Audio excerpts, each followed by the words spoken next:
Class 12th applied mathematics का course हम लोग खत्म कर चुके हैं, लेकिन एक टॉपिक था वैल्यूएशन ऑफ बॉन्ड्स, वो रह गया था। तो आज उसको कंप्लीट कर लेते हैं। इस चैप्टर के बारे में कुछ ऐसी चीजें हैं जो आपको सुनने में बड़ी इंटरेस्टिंग लगेंगी। जब अप्लाइड मैथ सीबीएसई बोर्ड ने इंट्रोड्यूस किया था, उस समय ये चैप्टर को इंट्रोड्यूस किया था, लेकिन उसके बाद 2-3 साल के लिए इस चैप्टर को हटा दिया गया। अब दोबारा इसने कम बैक कर लिया है, तो आपका भी कम बैक हो जाए, इसलिए इस वीडियो को पूरा एंड तक जरूर देखना। So hello everyone, my name is Hrithik Raj and अगर चैनल पे नए हो तो मैं ऐसे ही क्लास 11-12 के वीडियोस लाता रहता हूं। और क्योंकि हमारा कोर्स खत्म हो चुका है, तो अब मैं लाऊंगा सुपर 30 की बेहतरीन सीरीज, जिसमें हर चैप्टर से हम 30-30 क्वेश्चंस को कंप्लीट करेंगे। तो अगर उसको मिस नहीं करना तो सब्सक्राइब करके जाना। एंड आप लोग भाई कमेंट्स बहुत अच्छे अच्छे करते हो, लेकिन लाइक करना भूल जाते हो, तो वीडियो को लाइक करना और अपने दो दोस्तों के साथ शेयर करके उनके मैथ्स के मार्क्स को भी इंक्रीज करने की एक बहुत ही अच्छी पहल करना। तो चलिए बिना किसी देरी के शुरू करते हैं वैल्यूएशन ऑफ बॉन्ड्स को। अब क्लास 12 का ये टॉपिक है, उसमें बॉन्ड क्या होता है। बॉन्ड बेसिकली एक रिटन कॉन्ट्रैक्ट होता है दो पार्टीज के बीच में। और जनरली यहाँ पे क्या होता है, जो इंडिया इंडिया में जनरली क्या होता है कि एक नॉर्मल कंज्यूमर गवर्नमेंट से बॉन्ड खरीदता है और कुछ पैसे देता है। अब ये बॉन्ड्स क्यों यूज होते हैं? गवर्नमेंट बॉन्ड्स इशू करती है just to like uplift everything, या इंफ्रास्ट्रक्चर डेवलपमेंट के लिए, या उनको पैसों का नीड होता है। तो ये बॉन्ड सिर्फ गवर्नमेंट नहीं, कोई भी इशू कर सकता है, लेकिन उसके बदले में आपको कुछ इसको खरीदने के पैसे देने पड़ते हैं। It's a written contract between a borrower and a lender. जो लेंडर होता है उसको बॉन्ड होल्डर बोलते हैं। और through this contract the borrower promises to pay a specified sum at a specific future date. मतलब जो बोरोवर है, बोरोवर बॉन्ड का बोरोवर नहीं है, पैसे का बोरोवर है। वो पैसे लेगा, आपको बॉन्ड देगा। लो भाई, एक रिटन कॉन्ट्रैक्ट है, मैं तुमको दे रहा हूं, एक सर्टेन पीरियड के बाद, 1 साल के बाद मैं तुमको इतना पैसा दे दूंगा, तो मुझे वापस कर देना। तो ये होता है वो बॉन्ड।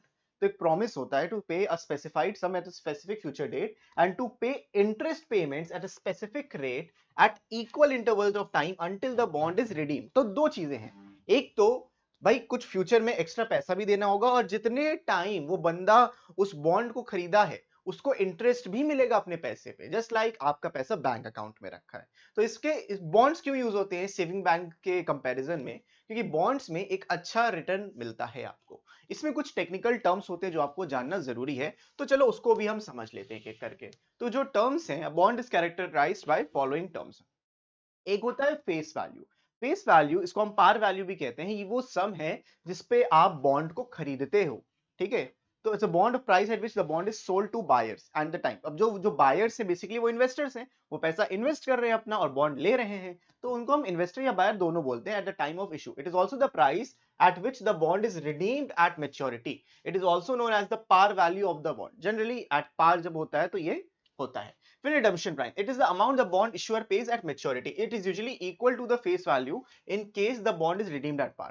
तो जरूरी नहीं है कि फेस वैल्यू पे ही रिडीम करना है, लेकिन डिफरेंट प्राइसेस भी हो सकते हैं। हो सकता है फेस वैल्यू से कम प्राइस में, हो सकता है फेस वैल्यू से ज्यादा प्राइस में, दोनों ही चीजें रहती हैं। जैसे डिस्काउंट क्या होता है? The market price of the bond is less than the face value, the bond is selling at a discount. तो भाई क्या हुआ, देखो होता ये है, मान लो किसी कंपनी ने बॉन्ड को इशू किया, उसने फेस वैल्यू 100 रुपए रखी, तो मैंने 100 रुपए में खरीद लिया। अब मुझे पैसे की जरूरत है, लेकिन एक मेच्योरिटी डेट सेट है कि मैं 1 साल से पहले अपना बॉन्ड नहीं वापस कर सकता, अपने पैसे नहीं ले सकता हूं। तो व्हाट हैपेंस इज, मैं किसी थर्ड पर्सन को ढूंढूंगा, उसको मैं बॉन्ड दे दूंगा और थोड़ा सा सस्ते में पैसा लेने को तैयार हूँ। तो मान लो मैंने उससे 95 रुपीज ले लिए, तो 5 रुपए का मेरा लॉस जरूर हुआ, लेकिन मार्केट में वो 95 का बिका। तो फेस वैल्यू उसकी 100 की थी और मैंने 95 का बेच दिया, तो वो डिस्काउंट में बेचा है बॉन्ड को। तो that is what is known as discount. तुम ठीक है, जब मार्केट प्राइस बॉन्ड का फेस वैल्यू से कम हो तो डिस्काउंट होता है। सिमिलरली मार्केट प्राइस अगर ज्यादा होगा फेस वैल्यू से, तो वो प्रीमियम होता है। बहुत ही सिंपल से दो टर्म्स हैं। बॉन्ड वैल्यूएशन इट्स बहुत ही इंपॉर्टेंट चीज है। It's a determination of the fair price of the bond as with any security or capital investments. The theoretical fair value of the bond or the present value of the stream of cash flows it is expected to generate. अब fair value क्या होती है? अब देखो, मान लो मेरे पास आज 100 रुपए है, मैंने तुमको समझाया हुआ है कि आज के 100 रुपए 1 साल के बाद के 100 रुपए से ज्यादा वैल्यूएबल होते हैं। करेक्ट? आज मेरे पास 100 रुपए है, तो मुझे इंटरेस्ट जनरेट करके दे सकते हैं। तो फेयर प्राइस क्या होगा बॉन्ड का? अगर मैं आज 100 रुपए दूंगा, तो मुझे 1 साल के बाद 104 मिलेंगे, तब तो वो फेयर प्राइस है बिकॉज ऑफ द इंटरेस्ट। मैं कहीं और रखता तो मुझे 4 रुपए तो एक्स्ट्रा मिलते ही मिलते। तो वो फेयर प्राइस ऐसे डिटरमाइन होता है। Hence the value of the bond is obtained by discounting the bond's expected cash flow to the present using an appropriate discount rate. तो होता क्या है, फेस वैल्यू जो भी बॉन्ड की होगी उससे कम में तुमको बॉन्ड मिल जाएगा और फेस वैल्यू पे तुम उसको रिडीम कर पाओगे। सो टेक्निकली पैसा बढ़ाया तो नहीं ओरिजिनल पे, लेकिन पहले घटा के तुमने खरीद लिया। सो दोनों का ही तुम्हें फायदा मिल जाता है। तो ये होता है एक फेयर वैल्यूएशन बॉन्ड की, या बॉन्ड वैल्यूएशन भी इसको कहते हैं।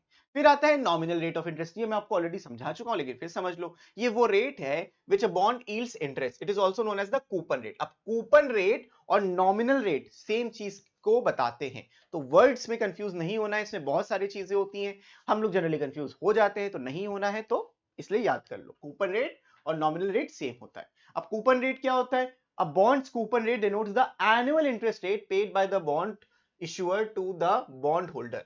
It is simply the coupon payment C. यहां पे सी का मतलब क्या है?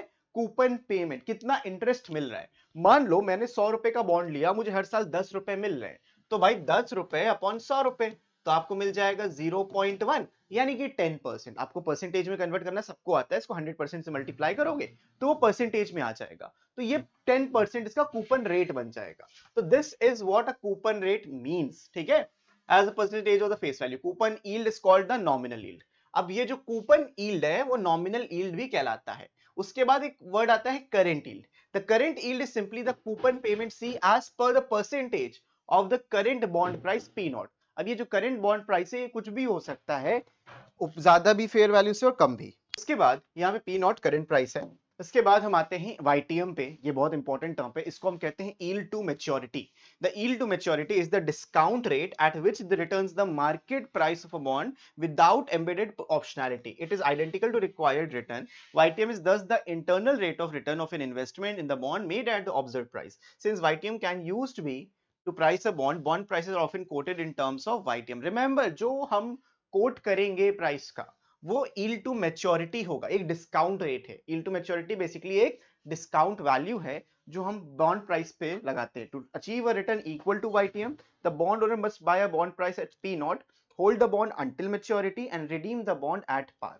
तो होता यह है, जैसे मैंने तुमको एग्जांपल दिया था, मान लो मुझे 10% का कूपन रेट मिला, ठीक है, तो उसमें यील्ड टू मैच्योरिटी जो है, तो कितना देखो, to achieve a return equal to YTM एक तरीके का रिटर्न है। Yield to maturity is just a return, yield to maturity कि कितना पैसा आपको यील्ड हुआ है मैच्योरिटी पे। सिंपल सा कॉन्सेप्ट है। पी नॉट पे आपको प्राइस, मतलब बॉन्ड को बाय करना है। पी नॉट क्या है? Current price of the bond. P not is the current price of the bond. Capital F is the face value. ये दोनों बराबर होना जरूरी नहीं है, सेम हो सकते हैं बट बराबर होना जरूरी नहीं है।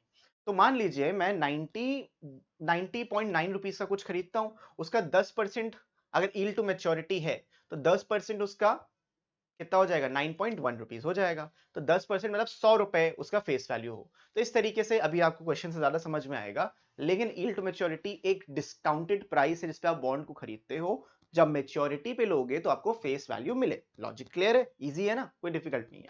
अब इसमें क्वेश्चंस करेंगे। पहले रिलेशनशिप समझते हैं bond, YTM and coupon yield पे। अब देखो, अगर बॉन्ड डिस्काउंट पे, the concept of current yield is closely related to the other bond concepts including YTM and coupon yield. दोनों डिफरेंट चीजें होते हैं। देखो हमने पढ़ा था ना, कूपन रेट क्या होता है? C/F, और करंट यील्ड क्या होता है? C/P not. C/P नॉट को हम करंट यील्ड कहते हैं, coupon payment divided by the actual. तो ये दोनों परसेंटेज ही हैं, लेकिन does it have to be equal? अगर F P नॉट बराबर होगा तब तो ये बराबर होगा, लेकिन जरूरी नहीं है। और यहीं से हमको YTM का कॉन्सेप्ट मिलता है, यील्ड टू मैच्योरिटी का मिलता है। तो when a bond is sold at discount, तो YTM की वैल्यू बड़ा होगा करंट यील्ड से, और कूपन यील्ड सबसे छोटा होगा। क्यों? YTM बड़ा होगा। और अगर प्रीमियम पे बेचेंगे तो कूपन यील्ड बड़ा होगा, करंट यील्ड उससे छोटा और YTM सबसे छोटा होगा। लेकिन हम जब पार पे, एट पार बेचते हैं, तो जो यील्ड टू मैच्योरिटी रेशियो है वही करंट यील्ड देगा, वही कूपन यील्ड भी देगा। तो एट पार पे तीनों चीजें बराबर होती हैं। डिस्काउंट पे YTM सबसे बड़ा होता है और प्रीमियम पे कूपन यील्ड बड़ा होता है। प्रीमियम पे कूपन यील्ड क्यों बड़ा होता है? खुद लॉजिकली उस चीज को आप सोच सकते हो। जिस पे आपको पैसा मिल रहा होगा, यील्ड टू मैच्योरिटी सबसे छोटा क्यों है? क्योंकि आपने जिस प्राइस पे खरीदा है वो बहुत ज्यादा है, और अगर डिनोमिनेटर ज्यादा है, प्रीमियम का मतलब क्या है? प्रीमियम का मतलब है P not is greater than F. यही तो है कि भाई जिस पे बिक रहा है वो एफ से बड़ा है, तो डिनोमिनेटर में जिसके एफ आएगा वो ओवरऑल वैल्यू बड़ी हो जाएगी। अगर ये वैल्यू बड़ी है तो समझो ना इस चीज को, कि अगर मैं C/P नॉट करूंगा और C/F करूंगा तो ये वैल्यू छोटी हो जाएगी। This is the basic arithmetic concept. अगर P नॉट F से बड़ा है तो उनका इनवर्स उल्टा हो जाता है, इनइक्वालिटी बदल जाती है। तो वाईटीएम में क्या यूज होता है? वाईटीएम में करंट प्राइस यूज होता है। करंट प्राइस पी नॉट है, और अगर पी नॉट सबसे बड़ा है, प्रीमियम पे हम बेच रहे हैं, तो फेस वैल्यू से तो बड़ा ही होगा ना। तो अगर फेस वैल्यू से बड़ा है तो ओवरऑल वैल्यू छोटी हो गई, इसीलिए वाईटीएम सबसे छोटा होता है। लॉजिक दिख रहा है, समझ में आ रहा है? तो that's the reason of this. तो YTM is yield to maturity. आगे आते हैं क्वेश्चंस पे सीधा, तो ज्यादा समझ में आएगा। लेकिन क्वेश्चंस को सॉल्व करने के लिए एक लौता फॉर्मूला है, उस फॉर्मूले का आपको यूज करना है, और काफी सारी चीजें आपको क्वेश्चन में एज इट इज मिल जाएंगी। कैसे डील करना है, will show you. Present value approach of bonds with maturity period. So when a bond or debenture has a maturity date, the value of a bond will be calculated by considering the annual interest payments plus its terminal value using the present value concept. The discounted value of these flows will be calculated. अब बात को समझना बहुत ज्यादा difficult जरूर लग रही है, बट है नहीं।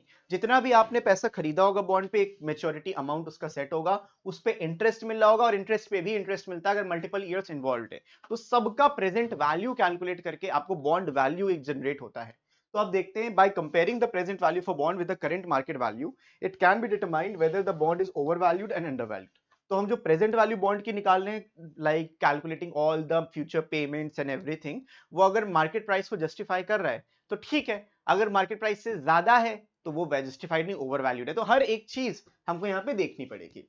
In the present value approach, we first calculate the present value of each expected cash flow, and then we add all the individual present values to obtain the value or fair value of purchase price of the bond. So bond value का एक simple सा formula ये बनता है, the present value of the first periodic payment plus the present value of the second periodic payment. जितनी भी periodic payments आपको मिलती हैं bond से, remember आप दे नहीं रहे हो, आपने एक बार जमा कर दिया, पैसा ले लिया, बॉन्ड खरीद लिया, अब बॉन्ड के बाद उस पर इंटरेस्ट मिलेगा, तो वो पीरियोडिक पेमेंट, वो इंटरेस्ट है। तो ये पीरियोडिक पेमेंट का इंटरेस्ट है। तो यहाँ पे जो पीरियोडिक पेमेंट है उसको हम आर से करते हैं, तो ये टोटल nth पीरियड तक के लिए पीरियोडिक पेमेंट हो गई, प्लस जो प्रेजेंट वैल्यू रिडेम्पशन के टाइम पे मुझे मिलेगी, जो वैल्यू मिलेगी वो तो ठीक है, बट उसकी प्रेजेंट वैल्यू क्या होगी? तो प्रेजेंट वैल्यू आप ऐसे कैलकुलेट करते हो, coupon yield divided by 1 plus I की पावर n। तो जितने भी आपका टोटल अमाउंट बना because of the periodic interest, और इंटरेस्ट कितना मिल रहा था, आर वैल्यू मिल रही थी, तो ये हुआ R by I 1 minus 1 upon 1 plus I की पावर n। ये सबका सम है। यहां तक का जो सम है वो क्या है? Present value of first periodic payment, second, third, fourth and nth periodic payment का ये हो गया। और ये जो वैल्यू लिखी है, this is the present value at the time of redemption. अब जो मैं रिडीम करूंगा उसकी प्रेजेंट वैल्यू तो ज्यादा होगी ना। बात समझ रहे हो कि नहीं समझ रहे हो? तो that's how you need to calculate everything, और उनको हम ऐड करेंगे, ये प्रॉपर आपको एक बॉन्ड वैल्यू मिलेगी। तो बॉन्ड वैल्यू का एक डायरेक्ट फॉर्मूला होता है, V is equals to R bracket में 1 minus 1 plus I raise to the power n। आपको 1 plus I raise to the power minus n, ये हमेशा क्वेश्चन में गिवन होगा। ये नहीं कैलकुलेट करना, आपको नहीं निकालना है, हर बार क्वेश्चन में आपको मिलेगा, ठीक है, हर बार क्वेश्चन में मिलेगा, एग्जाम में वही साइड में लिखा रहता है। तो if the bond is redeemed at par, तो सी और एफ बराबर हो, जो कूपन पेमेंट है वो एक्चुअली में आपका फेस वैल्यू के बराबर ही अगर एट पार पे रिडीम कर रहे हैं, तो ये वैल्यू यहाँ पे आ जाएगी। अब इन सारे सिंबल्स का मीनिंग आपको समझना है। यहाँ पे जो वैल्यूएशन ऑफ द बॉन्ड या market price of the bond या purchase price of the bond है, उसको हम वी से डिनोट कर रहे हैं। तो वी क्या है?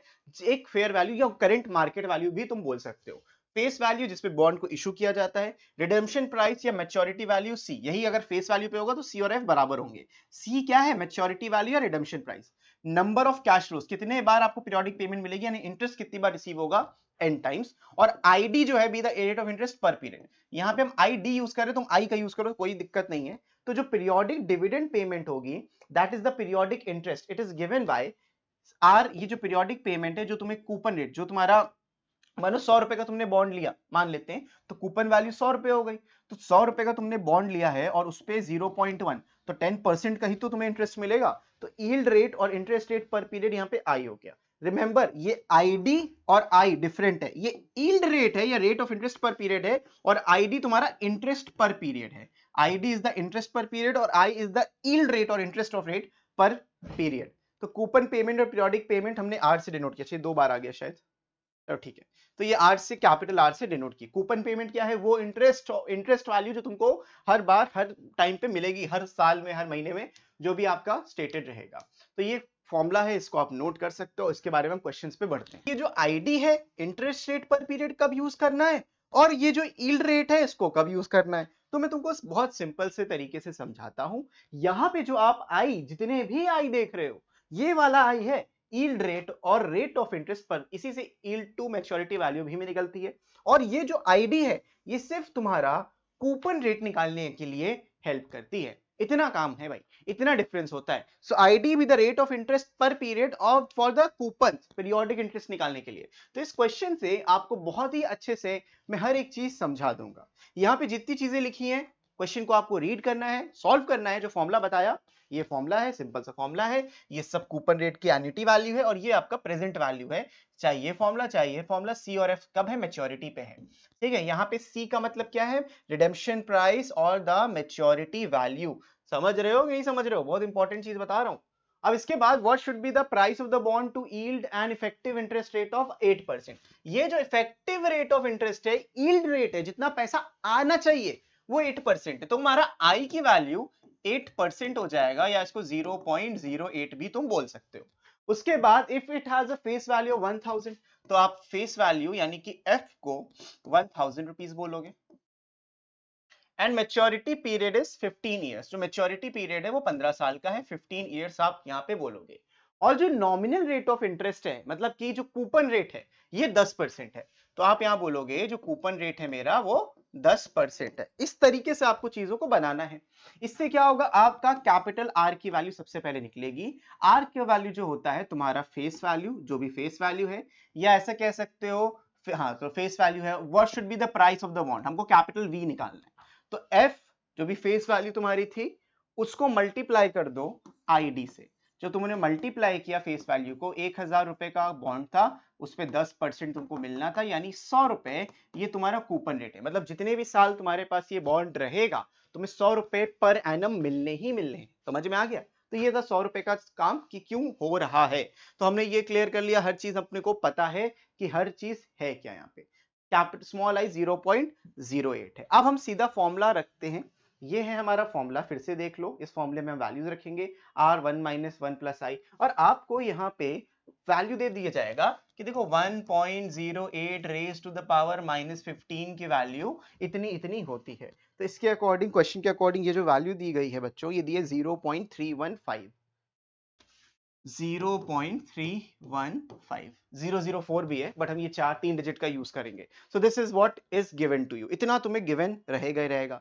अब तुम्हें प्रेजेंट वैल्यू ऑफ, ये क्या है, present value of the coupon, ये क्या है, present value of the bond, जो भी तुमने पैसा दिया था, ये रिडेम्पशन के टाइम का प्रेजेंट वैल्यू है। Present value of the coupon, present value of the redemption, क्योंकि जो कूपन तुम्हें मिलेगा उसमें भी तो इंटरेस्ट तुमको मिलना है ना, इसीलिए सबका सम था वो। तो I hope this is clear. Clear, बहुत अच्छा हो गया, अच्छे से समझ में आ गया। अब यहाँ पे हम क्वेश्चंस को सॉल्व कर लेते हैं। पहले ना फॉर्मूला लिखेंगे, फॉर्मूला लिखेंगे v इज इक्वल्स टू, यहाँ पे r आएगा ब्रैकेट में 1 - 1 + i raise to the power -n divided by i। ये क्या हो गया, present value of the coupons. फिर आएगा तुम्हारा जो कैपिटल F डिवाइडेड बाय, या डिवाइड नहीं भी करें हम लिखेंगे capital F 1 + i raise to the power -n के टर्म्स में चीजें दी गई होंगी, तो उसमें आपको कंफ्यूज नहीं होना। r की वैल्यू हमने भी निकाली, 100 रुपए है। 100 रुपए ब्रैकेट में आएगा 1 माइनस, ये आ जाएगा 1.08 raise to the power -15 divided by 0.08। फिर यहाँ पे प्लस में f, यानी कि तुम्हारी जो रिडेम्पशन वैल्यू होगी वो 1000 रुपए ही है, तो 1000 रुपए और 1.08 रेज टू द पावर -15। हमने सारी वैल्यूज यहाँ पे लिख दी। अब हमें कैलकुलेशन करना है। ये कैलकुलेशन मैं आराम से करता हूं, तुम्हें कैसे करना है तुम्हें पता है। अब यहाँ पे हम लिखेंगे दिस इज इक्वल्स टू 100, इसको मैं अभी हटा देता हूँ यहाँ से। 1.08 रेज टू द पावर -15, 0.315, 315 था, 315004, 315 लिख लेते हैं हम, ये 315 है। तो यहाँ पे 100 ब्रैकेट में 1 - 0.315 डिवाइडेड बाय 0.08 प्लस में 1000 इंटू 0.315, और एक्चुअली में यहाँ पे 004 भी था, उसको भी लिख लेते हैं। तो दिस इज 004, कुछ इस तरीके से। अब इसको हम सिंप्लीफाई जब करेंगे तो ये वैल्यू तुमको मिल जाएगी 100 इंटू, अब 0.08 है, तुम चाहो उसको जैसे तुम्हें सिंप्लीफाई करना है तुम उसको कर सकते हो, 0.684 आ जाएगा यहाँ से, 0.684 डिवाइडेड बाय 0.08 प्लस में ये आ जाएगा 315.004। तो ये नंबर तुमको यहाँ से मिल जाएगा। Okay, I hope this is clear. तो अब इसको हम जब सिंप्लीफाई करेंगे, ये 8 टाइम्स देखो कट जाएगा, जनरली कट रहा है 8 से कट रहा है, सब कुछ सिंप्लीफाई करने के बाद तो हमको मिल जाएगा ये रुपीज 856.245, 856.245 प्लस 315.004। ये मैंने कैलकुलेटर से कर लिया, तुम कैलकुलेटर से नहीं कर सकते हो, लेकिन नंबर्स में जनरली ऐसे मिलेंगे कि सॉल्व करने में टाइम नहीं लगेगा, और ये वैल्यू तुमको दी ही होती है, तो यहाँ रख के बस तुमको कैलकुलेशन करना है, हल्का फुल्का राउंड ऑफ भी कर दोगे तो ऐसी कोई दिक्कत नहीं आएगी। तुम्हें यहाँ मिल जाएगा 1171.25, राउंड ऑफ करके इतना आ जाएगा 1171.25, and that is the correct answer, you can say बस ये मेरा आंसर। ये क्या है? This is the fair valuation of the bond, ये फेयर वैल्यूएशन है पूरे पूरे बॉन्ड की। क्लियर भाई, समझ में आ गया? तो 15 साल के बाद का भी जो पूरा सिनेरियो बन रहा है वो ये बन रहा है, प्रेजेंट वैल्यू के हिसाब से हम इतना पैसा देंगे तो जस्टिफाइड है। 1000 रुपए भी हमें अगर मेच्योरिटी पे मिलेगा तब भी that is completely fine. Okay, so this is done, ये क्वेश्चन हो गया। इसी तरीके से आपको सिंप्लीफाई करना था। बढ़ते हम अब अगले क्वेश्चन की तरफ, विच इज दिस। हमें बस क्वेश्चन में आइडेंटिफाई करना है कौन सी चीज क्या है। Suppose a bond has a face value of 1000 rupees, तो फेस वैल्यू 1000 को हम 1000 ही लिखेंगे। Redeemable at the end of 12 years, 12 साल है, एन की वैल्यू 12 हो गई, और ईयर से 15% premium and paying annual interest at 8%, the yield is to be 10% per annum effective, then what will be the purchase price of the bond.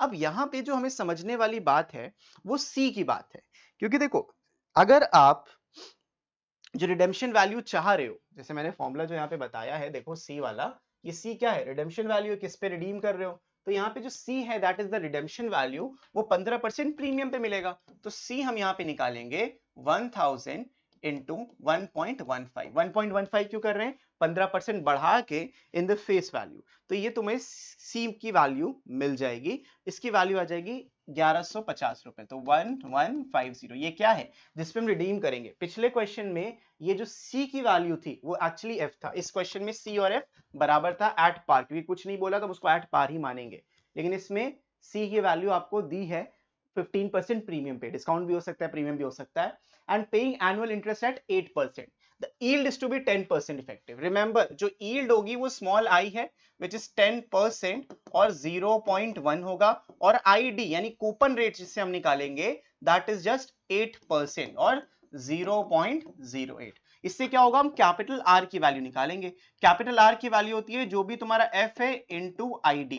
Face value तुम्हारी 1000 रुपए थी, 1000 का तुम्हें 8% निकालना है 0.08 से, अब इसका 8% रुपीज 80 होता है, तो ये तुम्हारा कूपन रेट है। कैपिटल आर यहाँ पे क्या है? कूपन रेट, ये कूपन वैल्यू तुमको मिल जाएगी। ठीक है, समझो बात को कि हम यहाँ पे जो सिंबल्स का यूज कर रहे हैं वो सिंबल्स हैं क्या एक्चुअल में। ओके, क्लियर है भाई? तो ये 80 रुपीज यहाँ से मिल गया। अब हमें सिर्फ फॉर्मूला रखना है, मैं वैल्यू उसका फॉर्मूला नहीं लिख रहा पूरा, तुम्हें समझ में आ गया। यहाँ पे आएगा कैपिटल आर, ब्रैकेट में 1 माइनस 1 पॉइंट, ये वाला आई यूज होता है, 1 plus 0.1 raise to the power -12, n 12 था, डिवाइडेड बाय 0.1 आएगा, प्लस जो अभी मेच्योरिटी वैल्यू है विच इज 1000 रुपीज, उसमें भी 1 plus 0.1 raise to the power -12 आएगा। ये क्वेश्चन में आपको वैल्यू दी रहेगी कि 1.1 रेज टू द पावर -12 इतना इतना होगा। सो क्वेश्चन के अकॉर्डिंग ये जो वैल्यू दी गई है ये दी है 0.31863। ठीक है, ये क्वेश्चन के अकॉर्डिंग आपको मिलेगा ही मिलेगा। तो यहाँ पे सिंप्लीफाई करेंगे 80, या इसको हम 800 कर देते हैं यहाँ से हटा के, और ब्रैकेट में आ जाएगा 1 माइनस 0.31863 प्लस 1000, अच्छा सॉरी सी है ना हमारा, ये this is the value of C जो इस पे रिडीम हो रहा है। तो रिडम्पशन तो इस पे था, कहाँ गया? 1150 पे रिडम्पशन जो हो रहा है 1150 पे हो रहा है, जिस पे रिडीम होगा प्राइस उसी को तो आप यहाँ पे लिखोगे, तो 1150 हम यहाँ पे लिख लेंगे इनटू दिस, तो प्लस में 1150 into 0.31863, this is what we are getting. तो 800 इंटू, इसको आप सिंप्लीफाई करोगे, मैंने कैलकुलेटर से ऑलरेडी कर लिया, तो ये वैल्यू मिल जाएगी 6.8137, 68137 प्लस इसको भी सिंप्लीफाई कर लेंगे, this value I am getting as 366.425, और इसको सिंप्लीफाई करके हमको मिल रहा था 545.096, 545.096 प्लस 366.425, इसको हमें ऐड करना है, मैंने ऐड नहीं किया है तो चलो इसको ऐड कर लेते हैं। ये आ जाएगा 545.96 प्लस प्लस प्लस 366.425, इनको ऐड करेंगे तो टोटल जो आपका यहाँ पे बन रहा है वो बन रहा है rupees 911.521 and that's your final answer. इस पूरे को भी मैं सॉल्व कर चुका हूं ऑलरेडी बिकॉज टाइम बचाना था मुझे। So this will be your answer. Round of करोगे तो 911.52 रुपीज आएगा। अब आप बोलोगे सर ये क्वेश्चंस हैं कहाँ के? तो जो आपकी सीबीएसई की हैंडबुक होती है, ऑफिशियल हैंडबुक जो है, उसके ये क्वेश्चंस है, तो उसको आप रेफर कर सकते हो, आंसर उसमें क्रॉस चेक कर सकते हो। बाय द वे सही आंसर बताऊंगा, परेशान मत होना। फिर आते हैं क्वेश्चन नंबर 3 के ऊपर। यहाँ पे बहुत सारी चीजें दी है। एक इन्वेस्टर है जो कंसीडर कर रहा है परचेज करने का 5 year bond and 1 lakh rupees. तो यहाँ पे 5 ईयर का बॉन्ड है of 1 lakh rupees at par value, मतलब यहाँ पे जो फेस वैल्यू है 1 लाख रुपीस है एंड रिडम्पशन पे क्या होगा वो देखते हैं। And an annual fixed coupon rate of 12%, जो कूपन वैल्यू है, कूपन रेट है वो 12% है, while coupon payments are made semi annually. Remember ये 12% एनुअल रेट है और वो सेमी एनुअली कूपन पेमेंट्स होंगी। मतलब कि यहाँ पे कूपन रेट्स जो होने वाली हैं वो 12% तो है, लेकिन साल भर की, तो आधे साल की कितनी हो जाएगी, आधे में अभी उसको हाफ बाद में कर देंगे। खैर ये पर एनम का रेट है।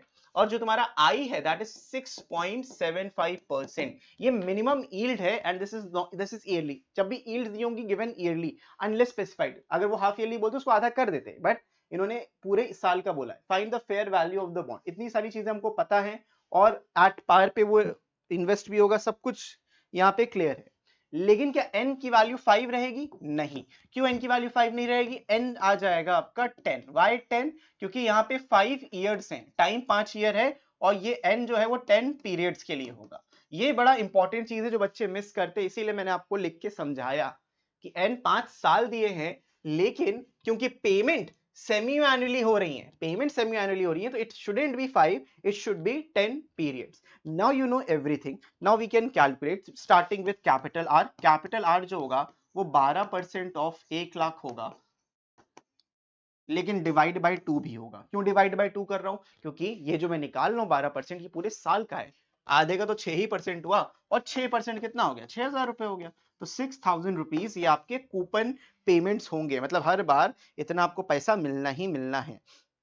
इसके बाद इस क्वेश्चन में आपको ये भी मिलेगा कि 1.0675 रेज टू द पावर -10 की वैल्यू भी गिवन होगी। ये वैल्यू है 0.5203, 0.5203, ये वैल्यू इसकी दी गई होगी, क्वेश्चन में ही दी होगी, तो उसको आपको टेंशन लेना ही नहीं है। फॉर्मूला आपको पता है फेयर वैल्यूएशन का। फेयर वैल्यूएशन का फॉर्मूला होता है आर ब्रैकेट में 1 plus I raise to the power -n divided by I plus c into 1 plus I raise to the power -n। Formula लिख लिया। अब यहाँ पे वैल्यूज लिखते हैं। ये आ जाएगा 6,000 ब्रैकेट में 1 माइनस, इसकी वैल्यू हम पता है आई कितना था, आई मैंने बताया था 6.75% था, पर पीरियड बताना है। अब ये पर पीरियड का ही आपको आई दिया हुआ है, जो उसकी यील्ड दी है वो पर पीरियड के हिसाब से ही आपको दी गई है। यहाँ पे देखो minimum yield that the investor would accept is 6.75%, ये मिनिमम यील्ड उसकी होनी ही चाहिए, तो हम आई को 6.5% ही लेंगे। ठीक है, इसमें किसी को कोई कंफ्यूजन तो नहीं है? तो हमें यहाँ पे 1.0675 रेज टू द पावर -10 लिखना है, नीचे 0.0675 आ जाएगा, ब्रैकेट में यहाँ पे ये 1 लाख ही रहेगा, रिडेम्पशन 1 लाख पे ही करना है, और 1.0675 रेज टू द पावर -10 आ जाएगा। Everything is written. Now you just simplified. इसको पूरा सिंप्लीफाई करके जो हमको वैल्यू मिलेगी वो मिलेगी 42,632, 42,632.83 रुपीज। ये मैंने सिंप्लीफाई कर लिया पहले ही, प्लस 1 लाख। इसीलिए इस क्वेश्चन को इसको हटाया गया था क्योंकि बिना कैलकुलेटर के ये सॉल्व करना बहुत ही डिफिकल्ट होता है। इसको जब हम सिंप्लीफाई करेंगे पूरा, ये वैल्यू आ जाएगी 52,038.07 और इन दोनों वैल्यूज को जब आप फाइनली ऐड करोगे, this number adds up to 94,671। 94,671, ये राउंड ऑफ वैल्यू है, 670.9 था, उसको राउंड ऑफ करके 671 कर दिया। So this is the answer for coupon fair value of the bond. Easy, बहुत डिफिकल्ट नहीं है, बस हाँ कैलकुलेशन आपको रुला सकती है, ये नंबर याद रखना, इस नंबर को यहाँ पे रखना है, सिंप्लीफाई करना है, and that is the problematic task. बस वही प्रॉब्लमैटिक है और कुछ भी नहीं है। तो वो प्रॉब्लमैटिक को भाई आपको ही सॉल्व करना है, सिंप्लीफाई करके आप सॉल्व कर सकते हो। अगर आप चाहते हो कि इन प्रॉब्लमैटिक सिचुएशंस का कुछ अच्छा सोल्यूशन मैं लाऊं तो कमेंट करके जरूर बताना, बहुत ही बेहतरीन सोल्यूशन मेरे दिल में है, दिमाग में है, उसको जरा प्रैक्टिकली में थोड़ा सा क्योंकि ये कहीं है नहीं, पूरे YouTube पे आपको नहीं मिलेगा क्लास 11th या 12th के लिए ये सोल्यूशन कि ऐसे क्वेश्चंस को सॉल्व कैसे करें, लेकिन आपका भाई आपके लिए लेकर आएगा, कैसे करना है, क्यों करना है, कब करना है, सब मैं बताऊंगा, ठीक है। और उसके लिए आपको लॉग सीखना जरूरी है, जहां तक मुझे मेरे दिमाग में चल रहा है उसके लिए मैं थोड़ा सा इस पे काम करूंगा और आपके लिए बहुत ही बेहतरीन चीज लेकर आऊंगा नेक्स्ट मंडे तक, प्रॉमिस है भाई मेरा। तो कमेंट कर देना, तो थोड़ा जल्दी भी आ सकता है, तो जितना अच्छे से आप कमेंट्स करोगे, जितना अपने दोस्तों में शेयर करोगे, उतनी जल्दी आपको अच्छी चीजें मिलती रहेंगी। देखो भाई, सबका साथ सबका विकास, मेरा भी साथ मेरा भी विकास। तो चलो करते रहो, शेयर करते रहो, मुझे बहुत अच्छा लगता है। बढ़ते हैं हम अगले क्वेश्चन की तरफ, विच इज क्वेश्चन नंबर 4। तो क्वेश्चन नंबर 4 को अगर आप सॉल्व करने जाओगे तो बड़ा दिक्कत वाली बात है। आप पहले तो ये नहीं समझ में आएगा कि इस क्वेश्चन में करना क्या है, उसके बाद अगर समझ में आ भी गया तो वैल्यूज कैसे रखोगे, सिंप्लीफाई कैसे करोगे, नहीं समझ में आ रहा, अब बताता हूं। मान लीजिए यहाँ पे क्वेश्चन में दिया suppose a bond has a face value 1000, तो एफ की वैल्यू यहाँ पे 1000 रुपीज हो जाएगी, एंड मैच्योर इन 10 इयर्स, जो इनका टाइम है वो 10 साल का है, लेकिन ये सेमी एनुअल कूपन पेमेंट्स है, तो 20 कूपन पेमेंट्स होंगी। The annual coupon rate is 5%, तो इन्होंने कूपन रेट जरूर दिया है 5% का, बट कहीं पे भी इन्होंने आई नहीं दिया, तो हमें जो आई वाईटीएम निकालना है वो स्मॉल आई की वैल्यू है, विद द प्राइस ऑफ 950, ये fair value of the bond है विच इज 950। अब आपको उसको कैलकुलेट करना होगा, ठीक है, तुम आर निकाल लोगे, आर बड़े आराम से निकल जाएगा। आर क्या आएगा, जो भी फेस वैल्यू होगी उसका 5% लेंगे, लेकिन डिवाइड बाय 2, क्योंकि ये साल का है, आधे साल का इतना, तो 25 रुपए आपको मिल जाएगा। तो 25 rupees is the coupon payment, कर लिया, कोई दिक्कत नहीं। लेकिन जब इस क्वेश्चन को सॉल्व करने आओगे तो v is equals to R, bracket में 1 minus 1 plus I raise to the power -20 divided by I, और प्लस में c into 1 plus I raise to the power -20। अब कर लो सॉल्व इसको, और c कितना है बेटा, c भी तुम लिख सकते हो, यहाँ पे लो c की वैल्यू भी रख लेते हैं। प्लस में c है 1000, तुम्हारा जो प्रीमियम पेमेंट है, जो एट पर कुछ दिया नहीं है, डिस्काउंट है या प्रीमियम, तो तुम्हें c को as it is face value मानना है और 1000 रुपए यहाँ पे लिख देना है। अब तुम सॉल्व करके दिखाओ तो मान जाओ, नहीं कर पाओगे तो इसीलिए इसीलिए मैं आपको एक शॉर्टकट बताने जा रहा हूं, ये नहीं करना है, ये नहीं करना है, बताना जरूरी है कि क्या नहीं करना। अब आपका जो शॉर्टकट है वो एक फॉर्मूला है वाईटीएम का, जो यील्ड टू मैच्योरिटी का जो बच्चों फॉर्मूला होता है, वो फॉर्मूला होता है यहाँ पे, जो आपका कूपन रेट हो रहा है, जो भी आपका कूपन रेट हो रहा है, प्लस जो फेस वैल्यू है माइनस कर दो उससे जो तुम्हारा मैच्योरिटी वैल्यू है, इसको डिवाइड बाय एन कर देंगे, जितने भी पेमेंट्स हो रहे होंगे, यहाँ पे हम आएंगे डिवाइड बाय एन करेंगे, फिर whole divided by F plus C divided by 2। तो ये आपका एक छोटा सा वाईटीएम का फॉर्मूला है यील्ड टू मैच्योरिटी का। ये एग्जैक्ट वैल्यू नहीं आती है, बट अप्रोक्सीमेशन तुमको बहुत अच्छा मिल जाएगा। तो instead of solving this guy बहुत लंबा, तुम इसको ऐसे करके सॉल्व कर सकते हो, ठीक है। तो कोई दिक्कत होगी नहीं, ये फॉर्मूला आपको बुक में भी नहीं मिलेगा, तो भाई अच्छी चीज बताई ना, तो इसको आप कर लो, बढ़िया तरीके से सॉल्व करो, वैल्यू रख लेते हैं। यहाँ पे आपकी जो कूपन पेमेंट्स है वो 25 रुपए की कूपन पेमेंट्स है, 1000 रुपए आपकी फेस वैल्यू थी, 950 आपका करंट मार्केट प्राइस है, ओके। यहाँ पे मार्केट प्राइस है, this is the present value, F minus P, C नहीं होगा, एफ माइनस वी लिख लो यहाँ पे, this is the current value, F minus V divided by N, जो भी पेमेंट्स हैं 20 इयर्स के पेमेंट है तो 20 कर दोगे, डिवाइड करोगे एफ प्लस बी यानी कि 1000 प्लस 950 डिवाइडेड बाय 2। अब जब आप इसको सिंप्लीफाई करोगे तुमको मिल जाएगा 2.82%, that is very close to, ये हाफ ईयर का, by the way half year का था, तो तुम्हें अगर वाईटीएम पूरा प्रॉपर निकालना है, इसका डबल कर दोगे, पूरे साल का अगर आपको निकालना है, सो जो ईयरली वाईटीएम तुमको मिलने वाला है यहाँ पे, yearly YTM it will be 2.82 into 2, जो आ जाएगा 5.64%। जो 5.66 इसका सही आंसर है, तुमको 5.64% इसी से मिल जाएगा, and this is very close to the real solution, तो आप इसका यूज कर सकते हो, और प्लस माइनस 0.1% की आपका चेंज चलता है, ठीक है। तो 5.7 भी लिखते तब भी आपका आंसर सही था। तो this is how you should solve these kind of questions. समझ में आ गया बढ़िया तरीके से, कोई दिक्कत नहीं होनी चाहिए। अब बढ़ते हैं अगले क्वेश्चन की तरफ, विच इज क्वेश्चन नंबर 5। एक बॉन्ड है जिसका फेस वैल्यू 1000 रुपीज है, ये 10 साल के अंदर मैच्योर हो जाएगा। इसका जो नॉमिनल रेट ऑफ इंटरेस्ट है बॉन्ड पे 11% है, ये एनुअली पेड होता है, मतलब कूपन रेट है। What should be the price of the bond as to yield effective rate R. तो ये YTM है, yield to maturity ratio। तो I की वैल्यू यहाँ पे 0.08 हो जाएगी। ID that is the coupon rate वो 11% है, which is 0.11 if you want to write it like that। और इसका जो टोटल ईयर्स है वो 10 ईयर्स है, हाफ ईयरली तो नहीं ना, नहीं है। तो एन टोटल यहाँ पे 10 हो जाएगा। फेस वैल्यू 1000 रुपए है, तो इसका कूपन पेमेंट्स आपको 110 रुपए हो जाएगा। 110 कैसे आया, सिंस 1000 को हमने 0.11 से मल्टीप्लाई किया, इसलिए 110 रुपए आपको मिल गया। हर एक वैल्यू यहाँ से आपको दिख रही है, बस आपको इसको सिंप्लीफाई करना है। इस केस में भी C और F दोनों बराबर हैं, तो हमको खाली वैल्यू रखनी है। आपको फॉर्मूला याद हो गया होगा, अब तो कोई भी इतनी टाइम में याद कर ही लेता है। 1 - 1 + I raise to the power -n divided by I, और प्लस में C into 1 + I raise to the power -n। Straight forward formula है, वैल्यूज रखते हैं। तो V की वैल्यू हो जाएगी 110 जो कूपन पेमेंट्स थी, ब्रैकेट में 1 - 1 देखो 08 है ना, तो 1.08 में डायरेक्टली लिख देता हूं, और raise to the power minus का 10 डिवाइडेड बाय 0.08, और प्लस साइन के साथ 1000 रुपए का ये into 1.08 raise to the power -10। ये क्वेश्चन में आपको हमेशा दिया रहेगा 1.08 रेज टू द पावर -10। इसकी जो वैल्यू बच्चों दी गई है, ये दी गई है 0.4631, 0.4631।